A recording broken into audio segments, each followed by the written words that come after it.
Hi മക്കളെ, എല്ലാവരും അറിഞ്ഞിട്ടുണ്ടാവും എന്ത് +2 ഓണം എക്സാമിൻ്റെ ടൈം ടേബിൾ എത്തിയിരിക്കുകയാണ് അല്ലേ. എന്താണ്, എല്ലാ സ്കൂളിലും ഒരേപോലെ ആയിരിക്കില്ല എന്ത് ക്വസ്റ്റ്യൻ പേപ്പർ, പക്ഷേങ്കിൽ ഒഫീഷ്യൽ ആയിട്ടുള്ള ഒരു ടൈം ടേബിൾ എല്ലാ സ്കൂളും എന്തായിരിക്കും, ഈ ടൈം ടേബിൾ തന്നെയായിരിക്കും ഫോളോ ചെയ്യുന്നുണ്ടാവുക. നോക്കിയാലോ ഏതൊക്കെ സബ്ജക്റ്റാണ്, ടൈം നോക്കിയാലോ.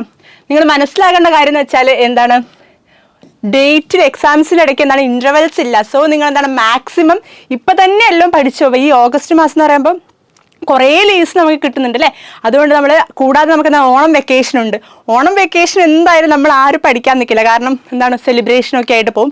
സോ ഇപ്പോഴേ നിങ്ങൾ പഠിച്ചു തുടങ്ങിയാൽ ആ ഓണം വെക്കേഷൻ നമുക്ക് എന്താണ് സുഖമായിട്ട് സെലിബ്രേറ്റ് ചെയ്ത് പോകാനും പറ്റും. എക്സാം എന്താണ് കൂളായിട്ട് എഴുതാനും പറ്റും. സോ നമുക്ക് നോക്കിയാൽ ഏതൊക്കെയാണെന്ന്. എക്സാം സ്റ്റാർട്ട് ചെയ്യുന്നത് എന്താണ് സെപ്റ്റംബർ 4-നാണ്, വെനസ്ഡേ. ഫസ്റ്റ് എന്താണ് 9:30 കേട്ടോ. ടൈം എന്താണ് രാവിലെ 9:30. സെക്കൻഡ് ലാംഗ്വേജ് ആണ് ഫസ്റ്റ് വരുന്നത്. സെക്കൻഡ് എക്സാം ട്യൂസ്ഡേ ആണ്. തേഴ്സ്ഡേ ആണ് എന്താണ് 5-ന് 9:30 തന്നെയാണ് എന്താണ് ടൈം. ഇംഗ്ലീഷ് ആണ് എന്ത് എക്സാം. മൂന്നാമത്തത് എന്താണ് 6-ാം തീയതി തന്നെയാണ്.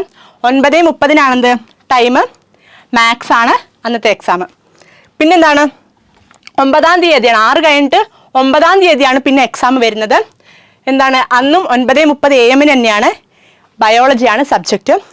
അന്ന് എന്താണ് ബയോളജി അല്ലാത്ത കുട്ടികൾക്ക് ആഫ്റ്റർനൂൺ ആണ്, കമ്പ്യൂട്ടർ സയൻസ് ആണ് ആഫ്റ്റർനൂൺ ആണ് വരുന്നത്. ഇത് മാത്രമാണ് എന്ത് ആഫ്റ്റർനൂൺ ഉള്ളത്. ബാക്കിയൊക്കെ അത് നിങ്ങൾ നോട്ട് ചെയ്യുക കേട്ടോ. ഇത് മാത്രമാണ് ഉച്ചയ്ക്ക് വരുന്നത്, ബാക്കിയൊക്കെ എന്താണ് ഫോർനൂൺ ആണ്. So computer science. പിന്നെ 10-ാം തീയതി ട്യൂസ്ഡേ ആണ്. ഏതാണ് 9:30 തന്നെയാണ് ടൈം. ഫിസിക്സ് ആണെന്ത് അന്നത്തെ എക്സാം.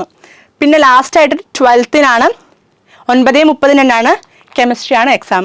സോ നിങ്ങൾ നോക്കുക, ആകെ ഈ ഒരു ഇൻ്റർവെല്ലിലും മാത്രമാണ് നമുക്ക് കിട്ടുന്നത്. സോ നിങ്ങൾ മാക്സിമം എന്താണ് പഠിക്കുക.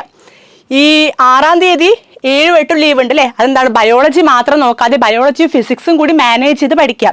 അതേപോലെ തന്നെ 10 പിന്നെ കെമിസ്ട്രി മാത്രം പഠിക്കുക. അതായത് ഇപ്പം നിങ്ങളെല്ലാം പഠിച്ച് വെക്കുക. ആകെ 3-4 ചാപ്റ്റർ ആണ് എക്സാംസിനൊക്കെ ഉള്ളത്.